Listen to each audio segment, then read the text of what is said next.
What happens when the holy knight sworn to protect you discovers your deepest, dirtiest secret? Velotta is revered as a pure saintess, but she is cursed to suffer agonizing withdrawals unless she absorbs a man's essence every single month. When her terrifyingly loyal knight, Saiden, catches her in the middle of her curse, her world shatters. But Saiden isn't angry. He is fiercely jealous. He has secretly loved her for years, and he refuses to let another man touch her. With burning red eyes and broad shoulders, he steps into the shadows and makes a dangerous, completely forbidden vow. He will become her personal cure. A deeply passionate, secret arrangement is about to begin right under the temple's nose. Welcome to Manhwa Dragon. Within the hallowed halls of Cambram's temple, a sacred ceremony unfolds. 10 new priests kneel to be ordained, their solemn vows echoing through the grand chamber as the congregation watches in rapt attention. From the pews, Saiden Blackwood observes the scene, his expression cold and unimpressed. He inwardly scoffs, finding the entire spectacle utterly boring and tiresome. But then his head turns. His sharp, crimson eyes fixate on a single figure across the room, his disinterest instantly vanishing. There she stands, the Saintess, Velotta Rosebeth, a vision of serene purity holding white lilies. In the entire Renhardt Empire, there isn't a soul who doesn't know her name. Her story is a legend. Born without sight, Velotta was left at a rural temple, a lonely orphan in the falling snow. But when she turned 17, an oracle's prophecy changed everything. A saintess had been born. Divine power surged through her, shattering the darkness and granting her sight. The Pope himself brought her to the capital, and the people praised her endlessly for her devotion. In the eyes of the Empire, she is an angel. She is loved. But to Saiden Blackwood, she is not just a saintess. She is everything. A single, reverent word escapes his lips, a whisper lost in the grand hall. Velotta. As if she heard him from across the chamber, Velotta turns her head. Saiden's breath catches, his crimson eyes widening in disbelief as he thinks she's looking right at him. But the moment is fleeting. She turns back toward the altar. He lets out a bitter laugh at his own foolishness. He knows she is a sacred figure, someone he should never dare to covet, but he can't stop this hopeless longing. A heavy sword embeds itself into a wooden block. With a furious swing, Saiden sends the top of a training dummy flying, clattering across the dusty ground. His eyes burn with an intense, unspoken frustration. 2 knights watch from a safe distance, whispering amongst themselves. They note that the captain has been in a foul mood ever since the appointment ceremony, worried he's about to wreck the entire training ground. This is Saiden Blackwood, the formidable captain of the Holy Knights, and the only son of the esteemed Marquis Blackwood family. His legend is known throughout the Empire. At just 19, he vanquished the infamous Death Dragon, earning the title of the youngest swordmaster in history. When his foul moods reach their limit, he unleashes his fury on the shadowy beasts. His knights observe the aftermath from a distance, a sight they've grown used to. One mutters that he almost feels sorry for the fallen creatures. A hand suddenly slams down on a table back at their quarters. Another knight looks on in disbelief, complaining that Saiden cannot possibly be heading out again when they just got back. One of Saiden's knights sighs, frustrated. He complains about why their captain has to get into such a foul mood and ruin everyone's plans. Another knight puts a comforting arm around him, promising to try and calm Saiden down. Later, Saiden walks alone under the night sky. His gaze drifts upwards, and a sudden realization hits him. Tonight is a full moon. Tom got away from him. He freezes, his body going rigid. A strange energy washes over him. He recognizes it as holy power, but this feels different, aggressive. It's the kind of power used to strike someone down.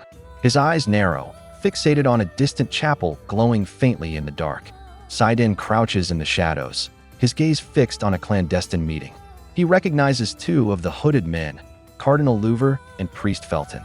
He seethes internally, knowing Felton is one of the men who assists Velotta up close. They speak of subduing someone who put up strong resistance, and their concern for the Saintess's safety makes Saiden's heart run cold. He watches as they drag a transport wagon toward a remote shed, wondering what sinister plot they are hatching. Suddenly, a hand grasps his cloak. Startled, Saiden spins around, shocked. Saiden's hand tightens into a white-knuckled fist. A doomed captive. They subdued a prisoner bound for his final judgment just days from his fated end. His mind reels, consumed by one terrifying question. What could they possibly want with him? And why are they bringing him to Velotta? A rustle breaks the tension as another hooded figure emerges, asking about the delay. Felton points to the captive, thinking he looks taller, but Louver dismisses the notion as impossible. After confirming the holy restraints are still intact, Louver gives the order to move. The caged wagon clatters toward a lone tower. Inside, candles flicker to life. A sharp knock cuts through the silence of the tower room. Velotta Rosebeth stands in a simple nightgown, her expression hollow as she stares at the door. Swallowing hard, she takes a steadying breath and, with weary resignation, grants them entry. The door opens, and two hooded figures unceremoniously push a bound man, a sack covering his head, onto her bed. They inform her that the room is sealed against all sound and that she should ring a bell if she needs assistance. Then, they depart, the heavy click of the lock sealing her inside with the captive. Velotta walks slowly toward the bed, her hands twisting together in anguish. With a trembling hand and a heart heavy with dread, Velotta Rosebeth reaches for the bound man. She steels her resolve, her fingers hesitantly beginning to loosen his garments. Suddenly, a muffled voice cuts through the tense silence, speaking her name. Before she can process it, the holy restraints binding him snap and crumble away. The man surges upright, pushing her back onto the mattress. In one swift, powerful motion, he tears the sack from his head. Velotta's eyes widen in disbelief. It's Saiden Blackwood.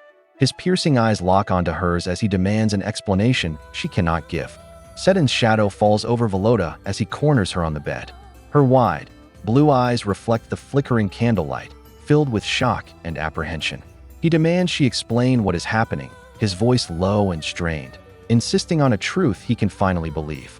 His face is a canvas of desperation and anguish, his intense gaze pleading for an answer. Saintess, he breathes, the single word heavy with unspoken history. The scene shifts to a cold, moonlit night, where a barred carriage clatters through a desolate forest, carrying a silent secret. Under the cold glow of the second full moon, two cloaked figures murmur in the darkness. Felton, the Saintess's aide, looks to his companion with worried eyes, asking Cardinal Louver if the Saintess is truly fine. The Cardinal's reply is short and confident. A memory surfaces of a man insisting the Saintess is strong, that she has prepared for this day for a long time. He urged another not to let her resolve go to waste. But Felton's doubt lingers. He thinks it's all far too cruel, his thought cutting short at the sight of a kneeling prisoner, hands bound and head covered by a sack. The question of Velotta Rosebeth's affliction hangs heavy in Saiden Blackwood's thoughts. Is there truly no way to break it? Under the same cold moon, Cardinal Louver explains to a troubled Felton that a cure remains elusive. For now, they can only wait. Inside the carriage, Felton's grip tightens on a metal bar as he questions the necessity of using a doomed captive. The Cardinal states the man is a dangerous criminal who brought ruin to 5 innocent souls. Felton asks if there was no one else, but the Cardinal's firm refusal silences him. The Cardinal's logic is cold and absolute. He explains that if word of this ever got out, it would destroy not only the Saintess but the entire reputation of the Great Temple. That is why a forgotten prisoner is the cleanest option, someone who can be silenced after the ritual. Beneath the full moon, their grim work continues. The official story will be simple. Tonight, nothing happened. Elsewhere, Saiden Blackwood sits in the quiet darkness, his expression heavy with concern. The truth consumes him. Velotta is burdened by a dark condition. It's a high-level affliction even the Pope cannot undo. The question echoes in his mind. What kind of curse is it, exactly? Under the shroud of night, a cloaked man gives a grim command to move the captive to the tower. Meanwhile, in a memory of a candlelit room, Saiden Blackwood holds Velotta Rosebeth in a desperate embrace. Panic flashes in her eyes as she looks up at him. She was not told the captain of the Holy Knights would be here. A dreadful question races through her mind. Has he figured out her secret? Or, she wonders with a shudder, did the priest command him to engage with her? A desperate thought flashes through Velotta's mind. That is not it. Saiden's hand closes around her wrist, his grip tightening with unyielding strength. She begs him to let her go, but his voice is low and firm. He cannot do that, not until he gets an explanation. He demands to know what she was planning by bringing a dangerous captive into her private chambers. Pinned beneath his weight, Velotta averts her gaze, panic seizing her. She whispers that she cannot tell him, asking him to please step aside. Her words sound rehearsed, almost foreign. Saiden realizes with a chill that she is only echoing the cardinal, who had spoken for her as if she had no will of her own. Saiden recalls her empty words, the claim that she was prepared. It was all a lie. He knows someone who had truly accepted their situation would not be trembling with such palpable fear. In his memory, Velotta Rosebeth lunges for a small bell on the table, a desperate attempt to summon the priests. But his hand shoots out, stopping her and sending the silver bell clattering to the dark floor. The memory fades as he stirs, groaning softly. He asks for the Saintess, his voice thick with sleep. Flustered, Velotta Rosebeth turns away, claiming it is nothing. A sudden wave of heat floods Velotta Rosebeth's body, and she stumbles forward. Saiden Blackwood catches her, his voice sharp with alarm as he steadies her trembling frame. Her mind reels as the affliction activates, a vile sensation that feels like it's wrapping itself around her very soul. Shuddering, she collapses against his chest. She whispers an apology, her voice breaking as she expresses her sorrow for dragging him into this.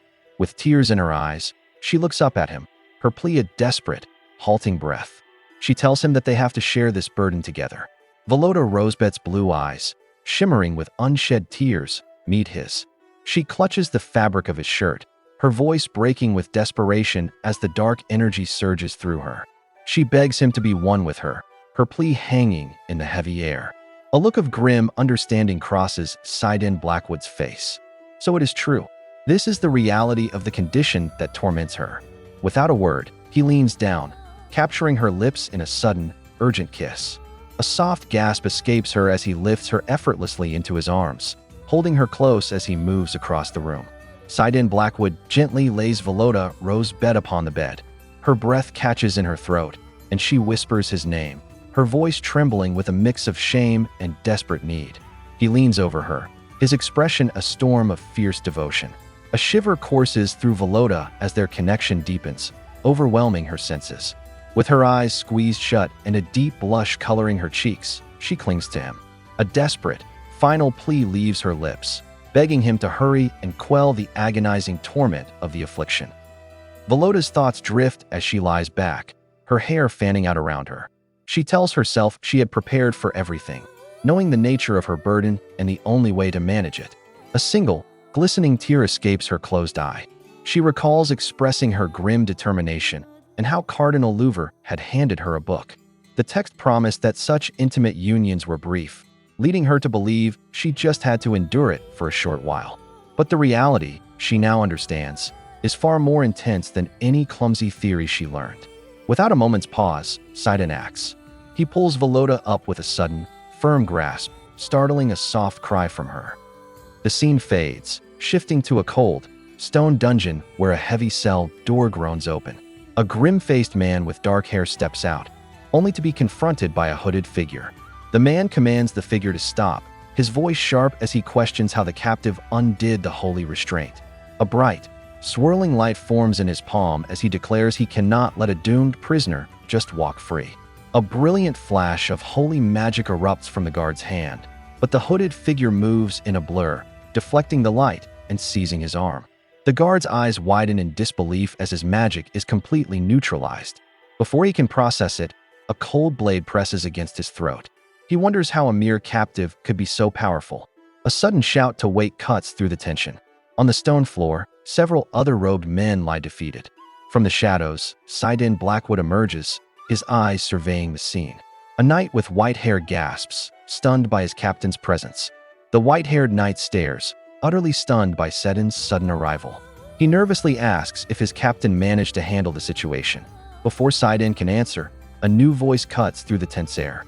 From the shadows of the stone corridor, Cardinal Louver emerges, his arms crossed and his expression cold. He questions if this chaotic scene is what Saiden considers handled. Saiden turns, his jaw tightening as he meets the Cardinal's icy stare. Louver's presence looms over them all as he demands a proper explanation for the mess in the dungeon.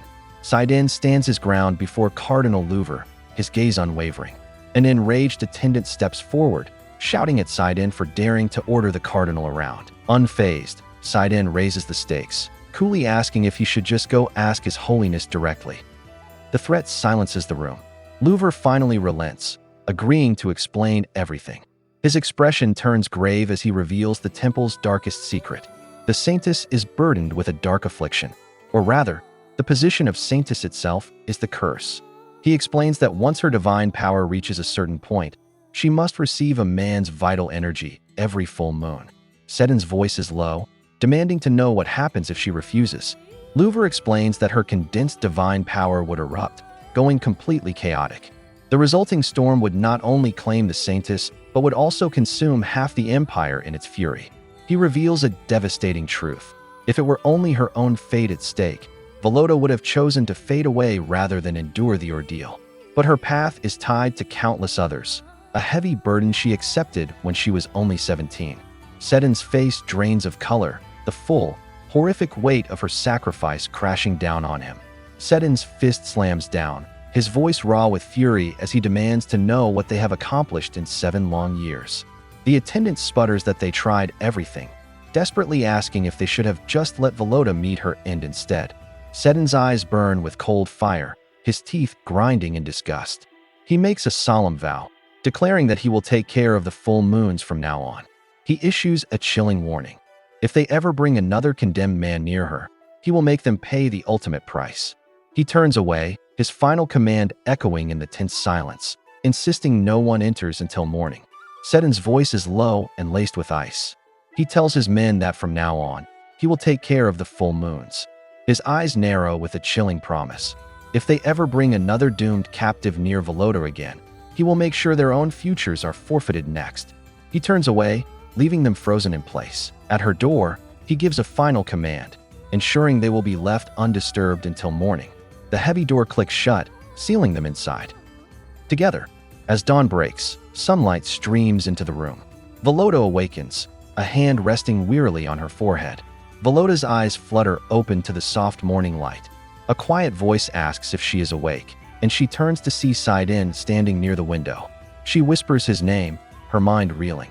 The thought sends a flush of heat across her skin. She quickly rises, her bare feet cold on the floor as she rushes to him. Stopping just before him, she demands to know if he plans to leave without any explanation. Saiden meets her gaze, his expression unreadable. He states flatly that he has nothing to explain, leaving her utterly stunned. Saiden coldly tells her to get out of his way. Velotta stands her ground, explaining she has already heard everything from the priests outside. With a defiant edge, she asks if he will just return for the next full moon, then quickly declares that she does not need his help anymore. She steps forward, pressing her bare foot firmly against his boot, her eyes challenging his.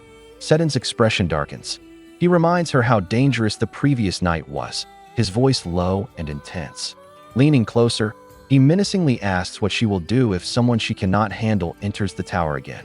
Velotta looks away, weakly mentioning the priests stationed outside for emergencies.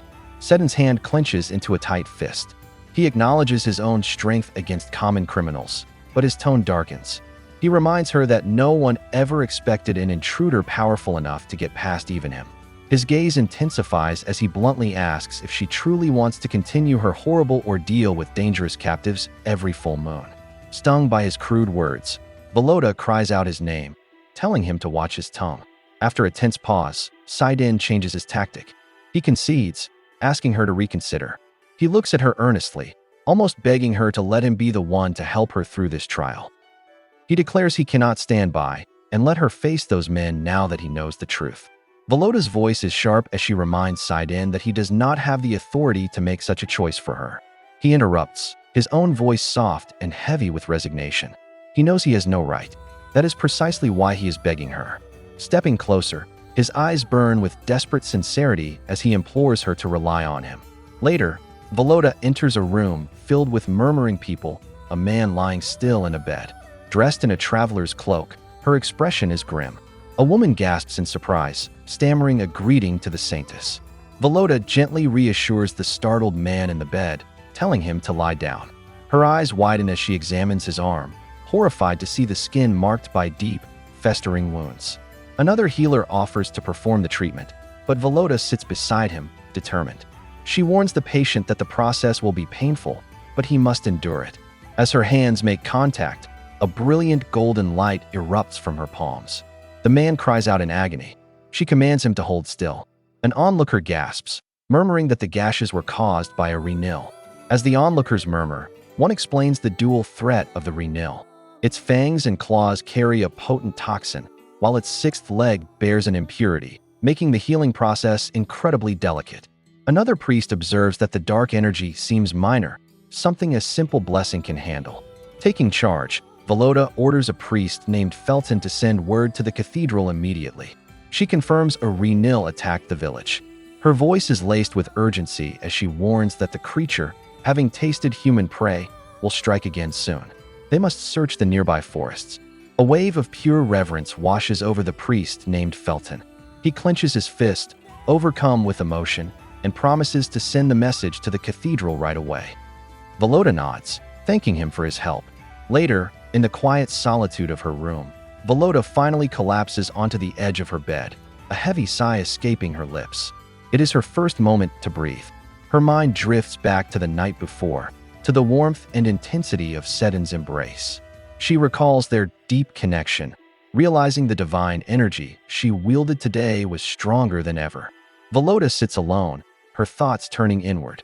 Perhaps, she considers, it was for the best that Saiden discovered her secret. Her mind recalls the utter despair of her past, of the desperate measures she took with condemned captives just to survive. This is undeniably a better outcome. Still, a question lingers.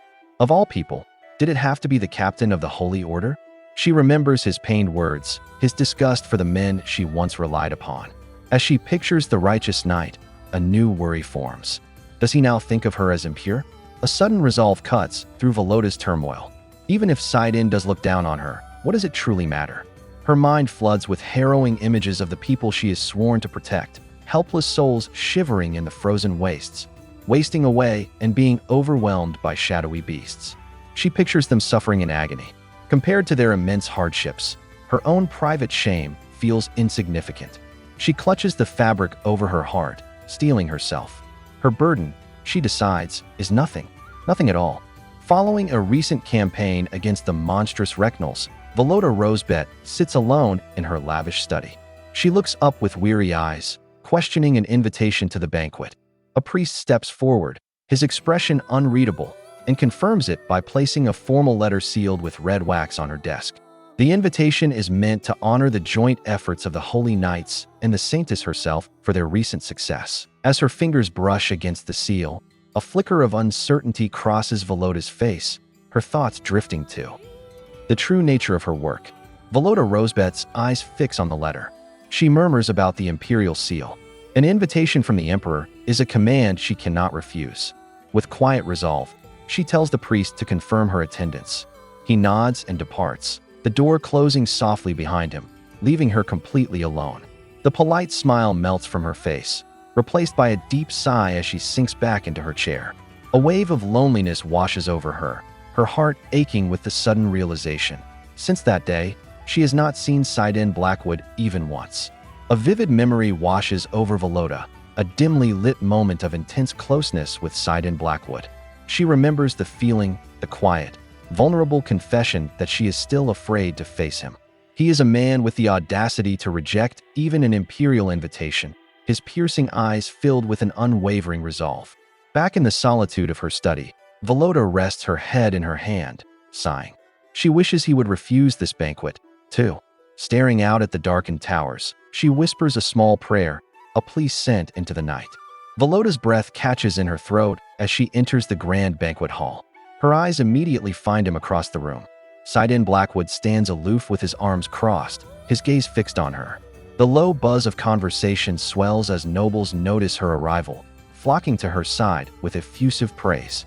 They gush over her incredible deeds during the creature pursuit. Overwhelmed, Velotta tries to deflect the attention, but her words are cut short when a sharp, unfamiliar voice calls out her title, causing her to turn.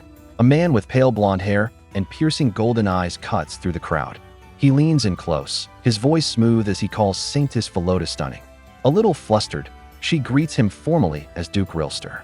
He smiles, pleased that she remembers him, and remarks that he was worried his existence might not even leave a trace. Before she can respond, he raises his glass to the room, announcing her recent heroics. He tells the gathered nobles how she identified the monster from the hunt just by looking at the villagers' wounds. The nobles' voices swell around Velotta, calling her remarkable, the pride of the empire. Duke Rilster adds smoothly that the emperor will undoubtedly bestow a great reward upon her. Flustered, Velotta tries to correct him, insisting she wasn't the one who defeated the creatures. The Duke merely smiles, dismissing her words as charming humility. He acknowledges the Holy Knight's efforts before leaning closer, his voice dropping. He offers his support for her next service, asking if it would be too bold to await her summons to serve the gods and the Empire by her side. A noblewoman smiles, flattered by Duke Rilster's attention, and promises to reach out. With a self-satisfied smile, the Duke turns, raising his glass high above the crowd. He calls for a toast to the Saintess, and the room erupts as glasses clink in unison. Voices swell, praising Velotta as the light and hope of the Empire. From a shadowy corner, Saiden Blackwood watches the scene, his expression hard as stone. He lifts his own glass, his voice a low, bitter whisper as he echoes the crowd's cheer with a single word of glory. The heavy doors creak open as Velotta Rosebeth slips onto a moonlit balcony, a hand pressed to her chest as she escapes the overwhelming party. She sighs, thinking she will never get used to these suffocating gatherings. A calm voice cuts through the quiet, addressing her. Velotta spins around, eyes wide with shock, to find Saiden Blackwood watching her from the shadows. She stammers his name, her composure completely shattered. He smoothly tells her there is no need to be startled. As he walks with her down the stone steps, he asks if she is all right. Averting her gaze, Velotta simply replies that she is fine. Velotta stops in her tracks, turning to face him. She mentions hearing that the knights are setting out on a mission soon. Saiden's gaze is steady and reassuring as he promises they will return before the next full moon, telling her not to let her thoughts wander. Velotta's expression becomes resolute. She reminds him she hasn't yet agreed to his proposal, but she will, on her own terms. The matter must stay within the tower, never to be mentioned. And once it is done, he is not to speak to her. Saiden listens silently, his face unreadable. With a defiant lift of her chin, Velotta sets her terms. For all the full moons to come, she will be the one in control. The moment he enters the tower, he is to lie on the bed and stay perfectly still. Her cheeks flush as she insists that no matter what she does, he must not move. Saiden's lips curve into a slow, confident smirk. A glint of amusement flickers in his eyes as he leans down, his presence overwhelming her. He softly asks what will happen if he breaks those rules. A deep blush blossoms across Velotta Rosebeth's cheeks. Her wide blue eyes hold a fragile resolve as she declares her one condition. No matter what she does, he must remain completely still. A ghost of a smile touches Saiden Blackwood's lips, a faint warmth coloring his own face. He seems almost pleased by her attempt to take control. Leaning in, he closes the small distance between them, his intense gaze locking with hers. His voice is a low, deliberate challenge as he asks what she will do if he disobeys. Velotta's voice holds a fragile strength. She declares that if he breaks her rule, she will simply reject his proposal and return to the original arrangement. The air grows heavy. Saiden Blackwood's amusement vanishes, replaced by a cold fury that flashes in his eyes. He turns back to her, his voice low and dangerous as he questions her meaning. A pained expression clouds Velotta's face. She looks up at him, asking if he finds it shameful that a burdened woman like her is the Empire's Saintess. She turns away, clutching her gown. Resigned to a fate she feels she must endure alone. A defiant calm settles over Velotta Rosebeth. She declares that she is not ashamed, and because of that, it does not matter who she must be with to manage her affliction. At her side, Saiden Blackwood's gloved hand tightens into a white-knuckled fist. With a sharp movement, he seizes her arm, stopping her from walking away. The tension shatters as a breath escapes his lips. He relents, his voice a low rumble, agreeing to her conditions. He pulls her closer, his grip now surprisingly gentle. He asks for only one promise, that he will be the only one. The words hang in the air as Velotta Rosebeth speaks of her full moons. A sudden, intense flash of memory overwhelms her. It is a blur of heated moments and overwhelming sensations. In a haze, she recalls his desperate embrace, her own voice crying out his name as their connection deepens. A sharp gasp pulls her back to the present. Heat floods Velotta's cheeks, her blue eyes wide with the force of the recollection. She lowers her gaze, admitting that she no longer wishes for others to know her weakness. She tells him not to worry. In the quiet garden, Saiden's voice cuts through the stillness. Their contract begins now. A knight dashes through a sunlit corridor, his urgent voice echoing. He slides to a stop, panting heavily before a man with light brown hair. The vice captain turns, asking Luke what is wrong. Catching his breath, Luke reports that Saiden Blackwood is acting strangely today. He explains that their captain spent the entire day reading books in the training grounds. Then, without any warning, Saiden erupted in anger, striking everything in sight. Luke's wide eyes and frantic gestures convey the shock of the sudden, destructive outburst. The bigger issue, Luke explains, is that knights are now skipping training just to avoid Saiden Blackwood. It has become a serious problem.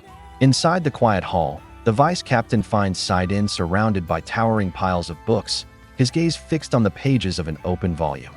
The man's brow furrows as he draws closer, realizing all the tomes are about dark afflictions.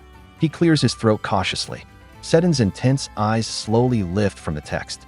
As Kavalan stands at attention reporting his return, he cannot shake the feeling that something is completely different about his leader today.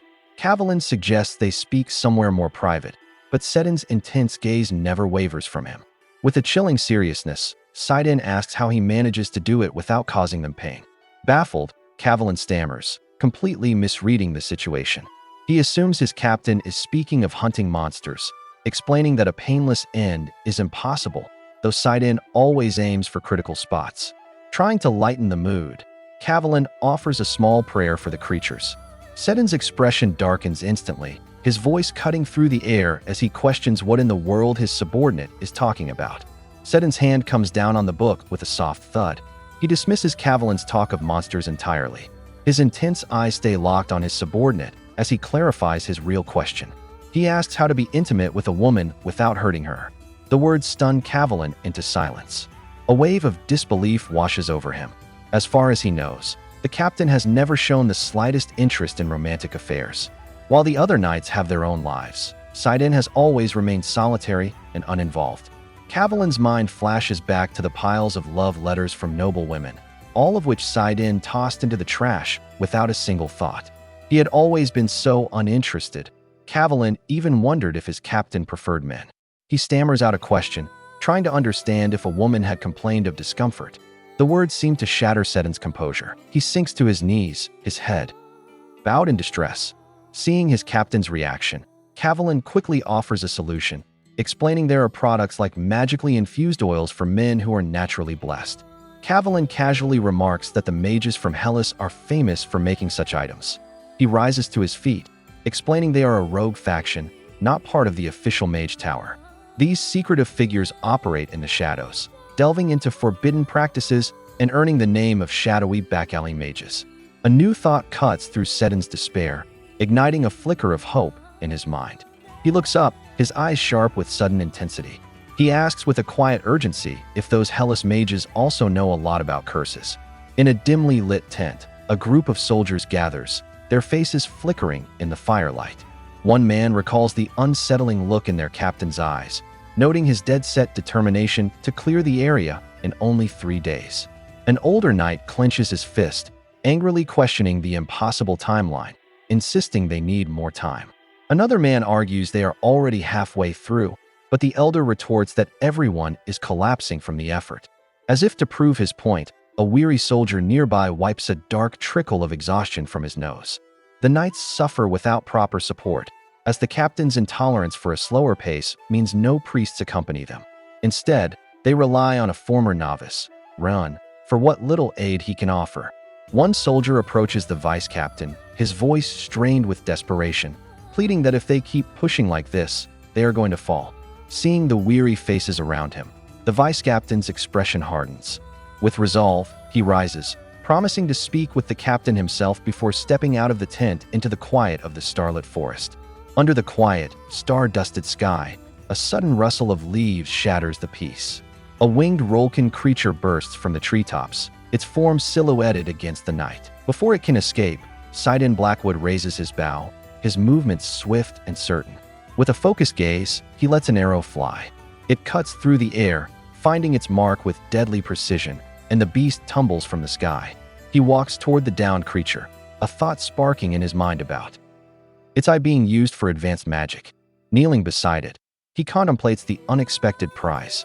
Saiden examines the downed beast, a dangerous idea taking root. Its eye is the perfect bait for the hellish mages. The thought is almost blasphemous.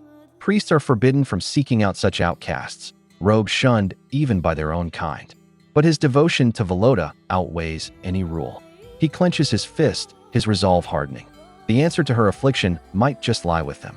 Later, cloaked and hooded, he steps into a cluttered archive, the warm lamplight illuminating towers of books.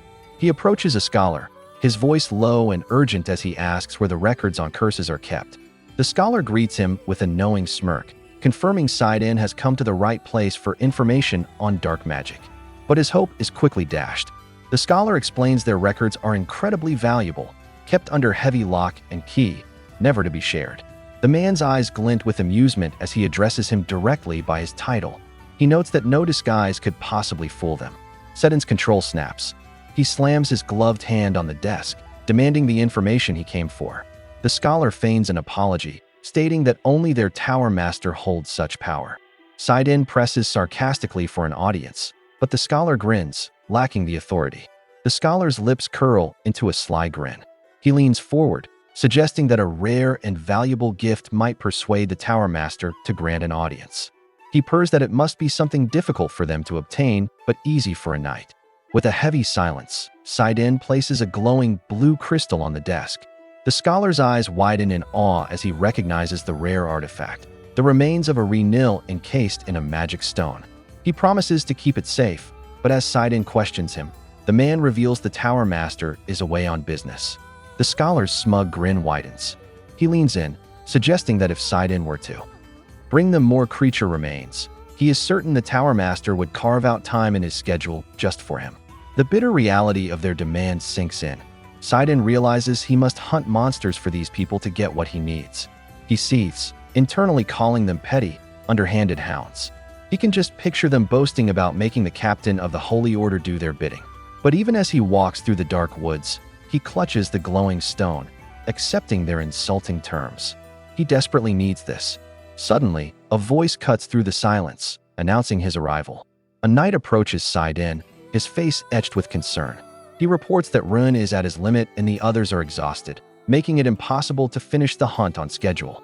Saiden listens, his expression resolute in the forest gloom.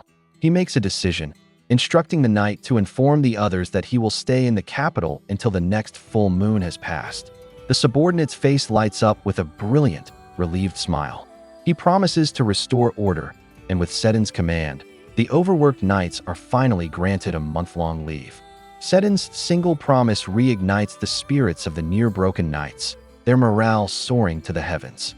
With this newfound vigor, the Cambram Holy Order completes their hunt in a record 3 days and returns to the capital victorious. Meanwhile, in a solitary tower under the full moon, Velotta Rosebeth is consumed by worry.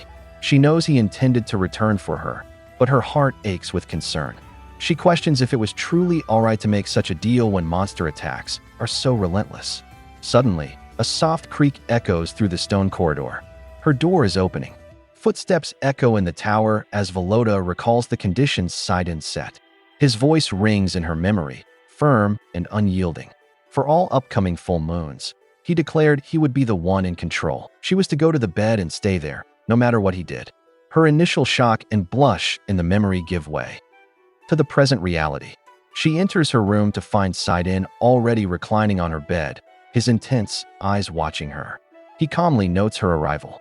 A deep blush consumes Velotta's face. Overwhelmed, she kneels beside the bed, wondering if he is doing this on purpose. Velotta hesitates in the candlelit doorway, her heart pounding as she recalls Saiden's stern conditions. He would be the one in control. She was to remain completely still, no matter what happened between them. Though she agreed out of desperation, seeing him now is another matter. He lies waiting for her on the bed, his gaze intense. She whispers her arrival, her voice barely audible. A wave of heat rushes to her face as she sinks to her knees, overwhelmed. She wonders if he is doing this on purpose, her thoughts racing. Velotta looks down at Saiden, her voice barely a whisper. He gazes up from the bed, answering softly. Her cheeks flush as she asks if he was waiting for her just like this. His response is simple, a matter of fact, reminding her that she told him to lie down. He offers to get up, but Velotta quickly shakes her head, telling him to stay still. A shudder runs through her as she sinks to her knees beside the bed. The memory of the last full moon rushes back, how she ended up facing him so unexpectedly. Velotta's mind flashes back to their last encounter. He took control of everything that night, and she did nothing. She cannot keep leaning on his generosity anymore. She has to handle this herself. Taking a shaky breath, she shifts her position, drawing close over his waist. Saiden's eyes widen in surprise. This is harder than she ever imagined. She whispers for him to close his eyes, her voice trembling but firm. He obeys without a word. Her own hands shake as she reaches for the clasp at his waist, her fingers fumbling with the metal. Velotta's eyes go wide, a deep blush spreading across her cheeks as a single, overwhelming thought floods her mind. The energy of the full moon pulses through her, a wretched feeling she must escape. Trembling, she steels her resolve, knowing she has to see this through. With a soft click, the clasp at his waist comes undone. Her hand presses down hesitantly, and a startled gasp escapes her lips. The unfamiliar sensation makes her flinch, a wave of anxious heat washing over her as she takes control for the first time. Panic flashes in Saiden's eyes as he sees her dazed expression. His voice sharpens with urgency as he holds her steady, demanding she look at him. He feels the intense heat radiating from her skin. His mind races with confusion and dread. The ritual was complete, so why is her body still burning up? Velotta's mind reels in confusion. This does not make any sense. The affliction demanded a man's vital energy, and it received exactly that. In her fevered haze, she drifts in a dark, swirling void where shadowy tendrils coil around her. The curse is a great, ethereal serpent, still unsatisfied, still growing, craving something more. Back in reality, she trembles in Saiden's arms. She whispers his name, her voice weak. She looks up with pained, desperate eyes, confirming his worst fear. The ordeal is not over yet. Her body shudders against his. Velotta Rosebeth's voice breaks, her wide, tear-filled eyes pleading with the man holding her for help. His expression hardens with resolve. A flash of regret crosses his mind. He wishes he had bought a special oil from the mages that might have made this easier. He warns her softly that it might be uncomfortable, his voice low and serious. In an instant, their desperate closeness deepens. Later, Velotta stands alone, clutching a dark cloth to her chest. Her expression hardens with grim determination as a single, desperate thought forms in her mind. She must break this contract. Clasping a dark sheet to her chest, Velotta looks away from Saiden Blackwood, insisting that this is not his burden to carry. His intense gaze never leaves her face as he leans closer, his voice low, asking if she thinks she should face it alone. Velotta falls silent, her hand clenching the fabric. She explains that the previous night made everything painfully clear. She cannot continue to rely on him for this. Saiden's expression hardens. He stands and looks down at her, commanding her to listen. He firmly states that the affliction is not her fault, nor is it something she must endure indefinitely. Saiden Blackwood's voice is firm as he commands Velotta Rosebeth to stop trying to carry the burden alone. She looks up, her wide, shimmering eyes filled with a dawning hope, and barely manages to whisper his title. With unyielding intensity, he promises to find a way to break her affliction. Velotta's mind flashes with doubt. For 100 years, no one has succeeded. But as she gazes at him, a desperate desire to believe blossoms in her heart. She tries to protest, saying it is not so simple, but he gives her an ultimatum: 1 year. If he fails, he will honor her wishes. Velotta Rosebeth looks at Saiden Blackwood, a strange realization dawning on her. Though she is the one in desperate need, for some reason, it feels as though he is the one begging. His voice is a low, unwavering vow to find a way. He gently pulls her into his lap, holding her in a secure embrace. He promises to make sure the unyielding walls of her heart can return to their rightful place. Tears stream down Velotta's flushed cheeks as she collapses against him, overwhelmed by the fierce hope in his words. In the shadowy alleys of Hellas, whispers already follow Saiden Blackwood. Not long after he acquired the wreckage of the Renil, new rumors claim he possesses another monster. A local mage greets him, wasting no time in leading him to a shimmering, ethereal gate, explaining it is the only path to the tower's top. Saiden strides into the bright blue portal without hesitation, the air humming with magical energy. He emerges into a new chamber where a man with glasses and dark, messy hair waits with his arms crossed. He calmly welcomes the renowned knight captain. The man introduces himself as Yera Ramdel, the master of this tower. Saiden, his face shadowed by a dark hood, studies him with surprise. He expected a sly, grizzled elder, but Yera is younger than he thought. Saiden wastes no time, stating directly that he is looking for a way to break a curse and asks if Yera can help. A knowing smirk spreads across Yera's face. The Knight Captain of the Holy Order seeking him out obviously means he is desperate. Yera's confidence radiates as he claims to have delved deeper into the abyss of curses than anyone else alive. Yera gestures expansively, ready to lend his expertise. He insists he needs to know exactly what kind of affliction it is. Saiden's jaw tightens beneath his hood, his gaze hardening as he reveals the grim details. It is a condition that requires regular intimacy, or the victim will face a tragic fate. Yera murmurs thoughtfully before asking how long it has been active. Saiden states it has been 100 years. A vision flashes of a woman holding a baby cloaked in an ominous glow. Yera's eyes widen in disbelief before his expression turns grim. A curse this ancient, he realizes, was likely cast by a high-ranking demon. Saiden's hand tightens into a fist, his voice strained with desperation as he asks if there is any way to lift the dreadful affliction. Yera looks down, a flicker of what seems like pity in his eyes, and explains that a direct removal is beyond their ability. Just as despair threatens to consume Saiden, Yera's gaze hardens with resolve. He insists that any spell that exists also has a way to be broken. It is not money he wants for this secret. Instead, he requests a year's worth of rare materials in exchange for the knowledge. Yera's price is not gold, but something far more valuable. He asks Saiden to share the remains of the monsters he hunts, priceless materials that no amount of wealth can buy. Sensing the knight's deep suspicion, Yera takes a deliberate step forward. He acknowledges their poor reputation for their reckless pursuit of magic, but his gaze softens with earnest conviction. Raising 2 fingers in a solemn vow, he insists they have dignity and principles. Above all else, he assures Saiden, they always keep their promises. Yera addresses him directly. With a sharp snap of his fingers, a magical scroll unfurls in the air between them, glowing with a brilliant golden light. Saiden's intense crimson eyes fix on the ancient, swirling text, his expression an unreadable mask of cold contemplation. Yera's voice is a tempting whisper, promising that if Saiden accepts and forms a contract, he will gain an ally. He vows not only to provide information on the dark magic, but to help find a way to lift it. Extending his hand, he asks with a confident smile if the captain accepts the deal. The mysterious man before Saiden Blackwood speaks with a sly confidence, assuring him that even his kind have dignity and keep their promises. With a sharp gesture, a brilliant light flashes between his fingers, materializing into a glowing, ancient scroll that unfurls in the air. The contract hovers between them, a tempting offer of salvation. The man extends his hand, proposing a deal. If Saiden accepts the contract, he will not only receive precious information about the curse, but also the man's help in finding a way to lift it completely. The man's voice is slick with confidence as he insists that only his kind possesses knowledge of ancient magic. He asks what Saiden's decision will be, but the knight turns his back without a word. His steady footsteps echo through the hall as he walks away.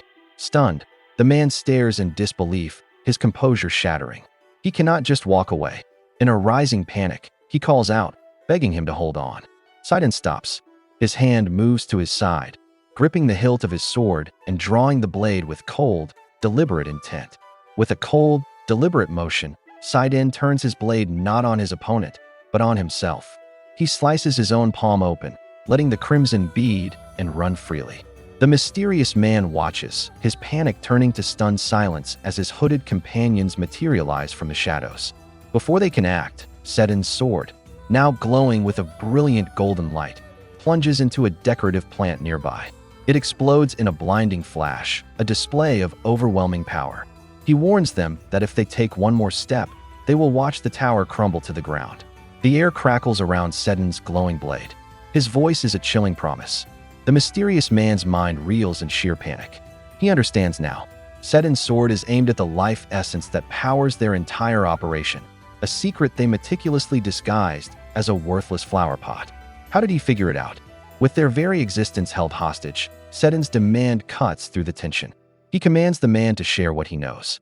The man sputters, pointing a trembling finger in outrage, questioning the threat over an old, useless plant.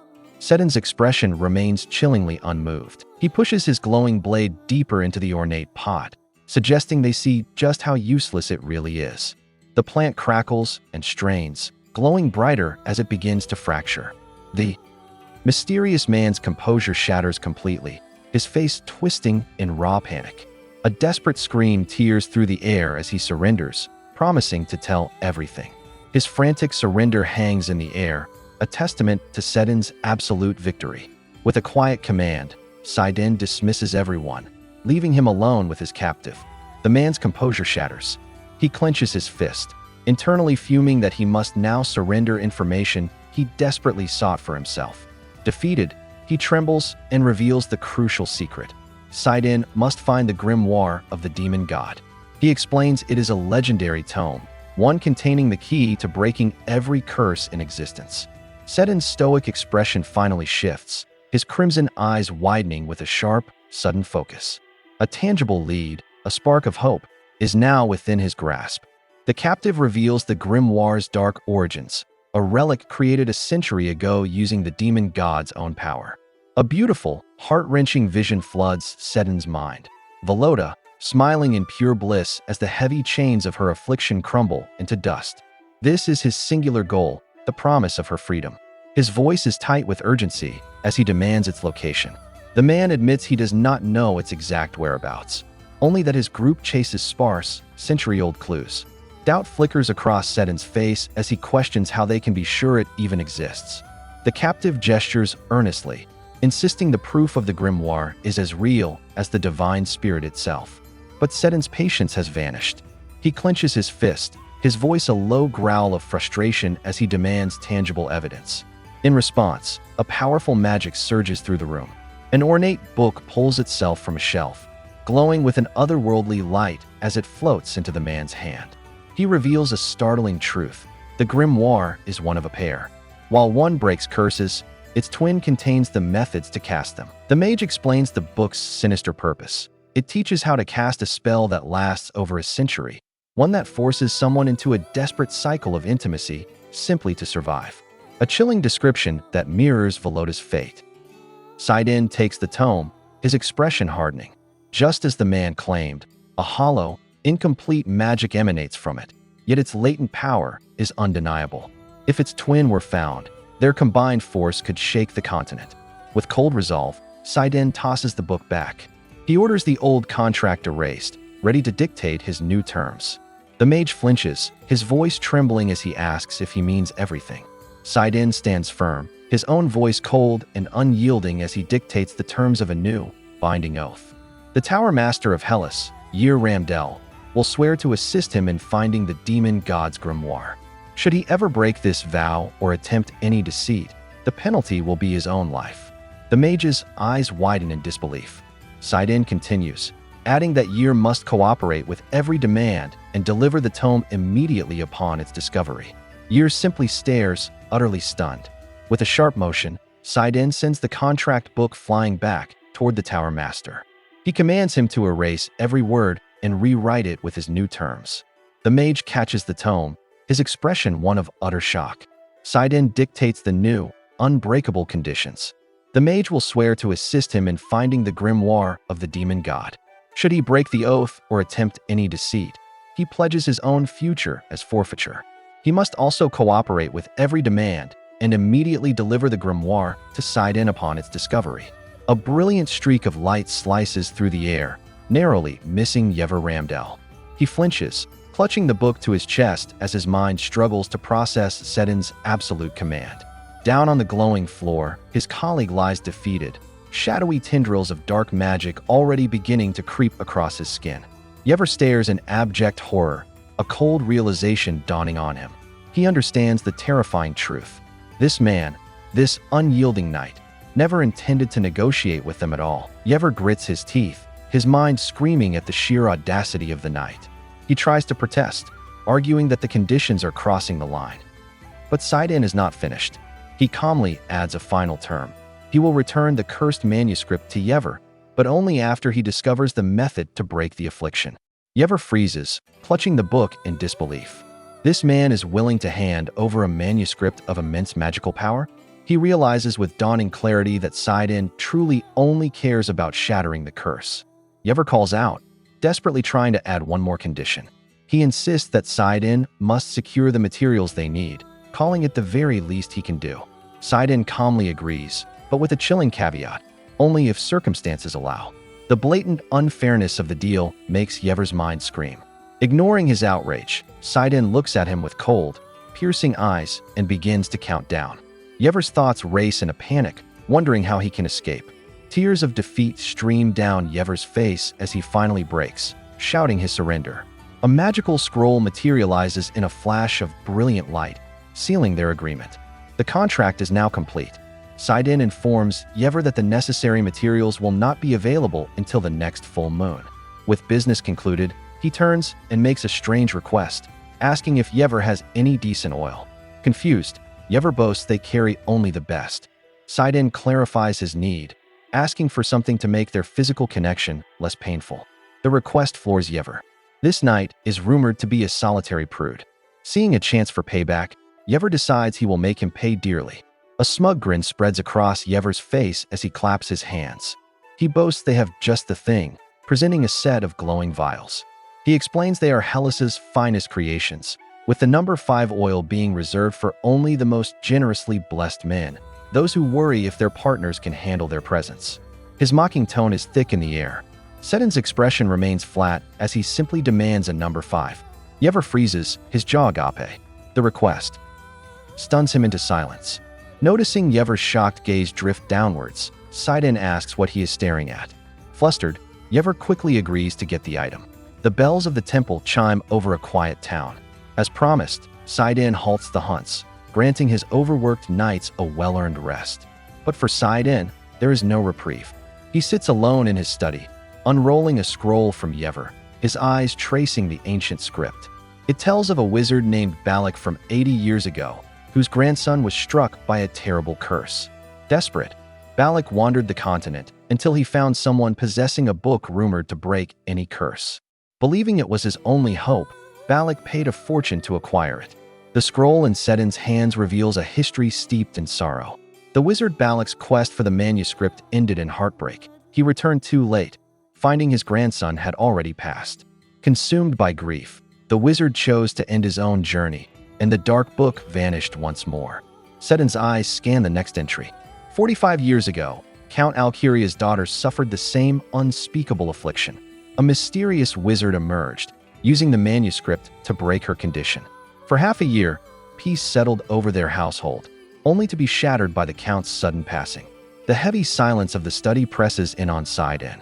This curse is an unspeakable stain, a humiliation designed to be buried in secrecy. He thinks of the great wizard Balak, a brilliant man who met such a tragic end. A dark resolve hardens Saiden's features, his crimson eyes gleaming with a fierce promise. He vows he will not let Velotta face a similar fate. His hand tightens into a white-knuckled fist. Suddenly, a sharp knock echoes through the room, jolting him from his thoughts. He quickly conceals the scroll, asking who is there. Saiden strides across the study and pulls the door open. His breath catches his crimson eyes widening in stunned silence. There, in the dim hallway, stands Velotta. His mind races, questioning her sudden appearance. She stands with a quiet determination, her hands clasped tightly before her. Her gaze is unwavering, her blue eyes alight with a serious, urgent question. She asks if it is true that he has stopped the hunts, her voice cutting through the silence, her cheeks faintly flushed. Saiden stands in his office, his mind racing as to why Velotta Rosebeth would seek him out here. She approaches him, her posture tense and her expression filled with a quiet distress. With a trembling voice, she asks if he has heard the news from Salento. He immediately understands her urgency about the recent reports of an attack on the region. He confirms it, his eyes calm and steady. At his confirmation, Velotta flinches, her own blue eyes widening with alarm. She looks up at him, her lips parting as she begins her next crucial question. A wave of guilt washes over Velotta Rosebeth as she looks up at Saiden Blackwood, her voice trembling. She asks if the Holy Knights are staying behind because of her. Saiden turns slightly, reminding her of their agreement to keep their distance, but she dismisses it, her mind racing. She insists that if they leave for Salento immediately, they might be able to return before the next full moon. The uncertainty in her words hardens his expression. His voice is low and unyielding as he declares he will not gamble with her safety. Velotta Rosebeth's voice fills with urgency as she details the crisis, her mind racing with the thought that the full moon is only 10 days away.